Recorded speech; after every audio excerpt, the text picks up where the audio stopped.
Yeah, indeed. Well, of course, you were in commentary for the Rafa Nadal match, and alongside you was one Robbie Koenig, who is our expert on the touchscreen this evening. We have seen some truly excellent tennis on that centre court, haven't we? We have, and Steph, it's been a good day if you've been a seed on the Rod Laver Arena, because they've had a pretty good time of things. When you take a look at who was able to prevail, early on it was Maria Sakkari, who was pretty good in that opening set, tailed off a little bit in the second. Naomi Osaka, the defending champion, showed her mettle back at a happy hunting ground for her. But the match that we're going to take a look at is the one that Mark and I was doing. Rafael Nadal taking on Marcus Giron. Now, given that we're at one of the great annual sporting events, I thought it was only fitting that we take a deep dive at one of the greatest forehands the sport has ever seen. Of course, that belongs to Rafael Nadal.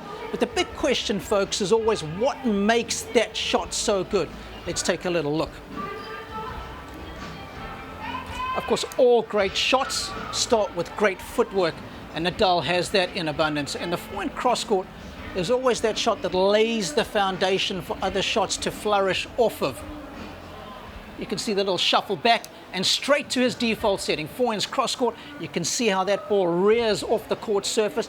That is playing quite lively given the warm conditions that we have here. And he'll be hoping that they stay that way throughout the course of the fortnight. Great racket head speed. What does racket head speed equal? It equals spin rate. Nadal's got plenty of it in abundance. 3,200 revs is one of the fastest balls on tour. And you can see, folks, when it leaves his racket, it's got a very much of an upward trajectory.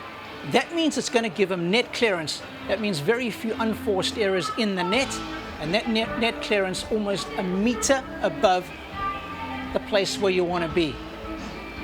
We talk about the mantra of hitting the ball aggressively to big targets. That's what Nadal does so well. And when it hits the court, the way that this ball rears up off of it is what makes Nadal's forehand so unique.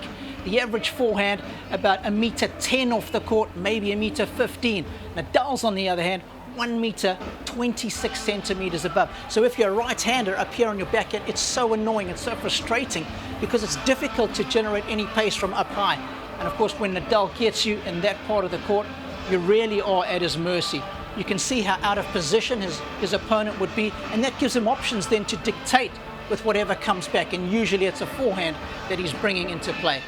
Now take a look at these numbers. We'll stay here for a second or two. The ATP Top 50 Tour leaders last season. Nadal in third position, just 2 guys above him. We know what kind of forehand Matteo Berrettini has. Nadal not far behind in spin. In speed, he's right up there as well. So when you combine spin and pace, it makes for a heady cocktail. And over the last decade and a half, Nadal has used that forehand so effectively. But one other thing I want to highlight for you as well is the physical battle. It's the amount of effort that he puts into each and every shot that makes it so impressive. You can see the hitting load, and of course the forehand's the one that he's looking to use more often than not, significantly higher in that department than Giron. And that effort is what makes the ball come off the string so fast and react off the court so well. So if he wants to win this title again, circa 2009, it's going to have to be more of the same. That forehand is going to have to fire on all cylinders.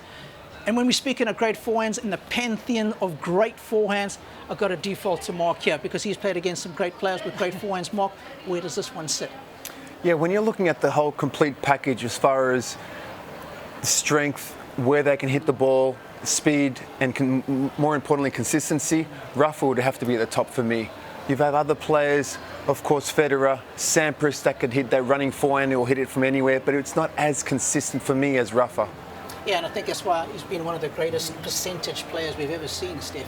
We've seen it on a clay court, and it translates so well to any other surface. A player that people must watch out for as this tournament progresses, and someone who's, I don't want to do him an injustice, but perhaps a poor man's version of Rafa is Casper Ruud. Started out playing his best tennis on a clay court, but he's transferred it beautifully to a hard court with a forehand that is off the chart. So keep an eye on him on the next couple of fortnights. Yeah, can't wait to see Casper Ruud. Of course, the Norwegian will be in action tomorrow, and we look forward to that very much indeed. Robbie Koenig, thank you so much.